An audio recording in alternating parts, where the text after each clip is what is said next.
Cerita Alkitab tentang Gideon mengusir musuh di dalam Hakim-Hakim pasal 7 ayat 1 sampai 25.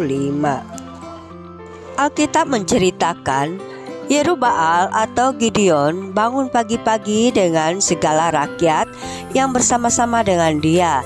Lalu mereka berkemah dekat mata air Herod. Tetapi Tuhan berfirman kepada Gideon, terlalu banyak orang yang bersama-sama dengan engkau untuk melawan orang Midian. Jangan-jangan orang Israel bermegah-megah diri terhadap aku sambil berkata, tanganku sendirilah yang menyelamatkan aku.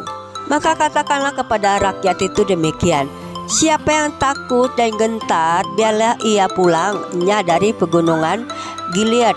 Lalu pulanglah 22.000 orang dari rakyat itu dan tinggallah 10.000 orang. Tuhan berkata, masih terlalu banyak rakyat, suruhlah mereka turun minum air. Aku akan menyaring bagimu siapa yang kufirmankan kepadamu, orang itulah yang akan ikut bersama-sama dengan engkau. Lalu Gideon menyuruh rakyat itu turun minum air dan berfirman, telah Tuhan kepadanya, barang siapa yang menghirup air dengan lidahnya seperti anjing menjilat, haruslah kau kumpulkan tersendiri. Demikian juga semua orang yang berlutut untuk minum.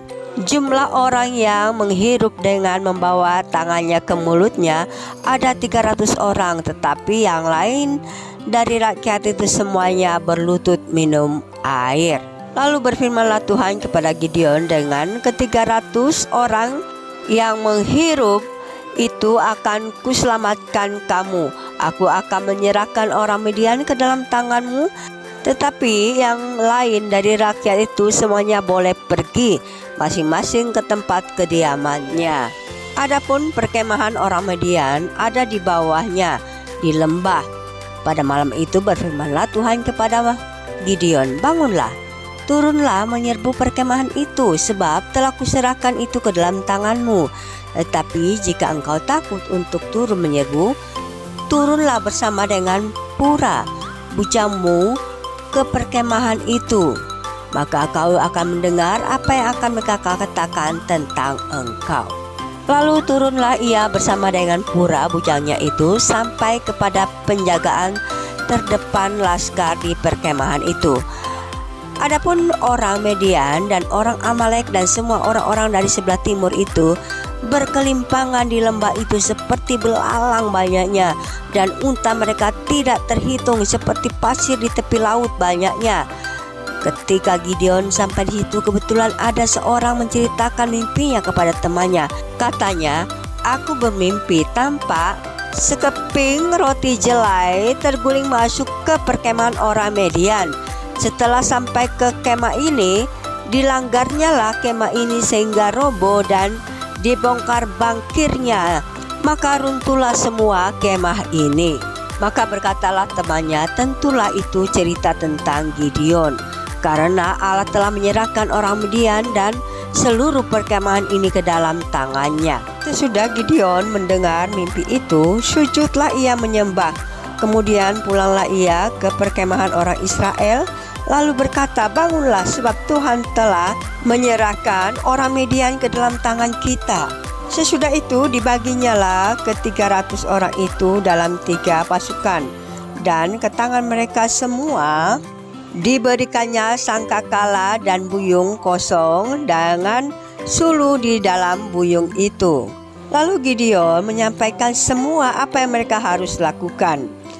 Apabila aku dan semua orang yang bersama dengan aku meniup sangkakala, maka haruslah kamu juga meniup sangkakala sekeliling seluruh perkemahan itu dan berseru demi Tuhan dan demi Gideon.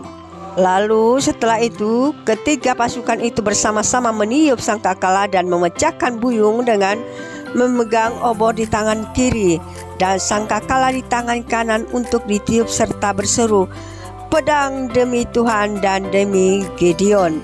Sementara itu tinggallah mereka berdiri masing-masing di tempatnya sekeliling perkemahan itu. Tetapi seluruh tentara musuh menjadi kacau balau, berteriak-teriak dan melarikan diri. Tuhan membuat pedang yang seorang diarahkan kepada yang lain, lalu larilah tentara itu sampai ke Betsita dan ke arah Gerera, sampai ke pinggir Abel Mehola dekat Toba. Mereka berhasil menawan Raja Median. Lalu mereka membawa kepala kedua raja itu kepada Gideon di seberang sungai Yordan. Melalui cerita Gideon mengusir musuh, kita melihat Gideon dengan hanya 300 prajurit mengalahkan Midian. Melalui strategi cerdik yang mengandalkan trompet, buyung, dan obor, Tuhan membuat musuh panik hingga saling menyerang, membuktikan bahwa kemenangan datang daripada Tuhan, bukan dari kekuatan manusia.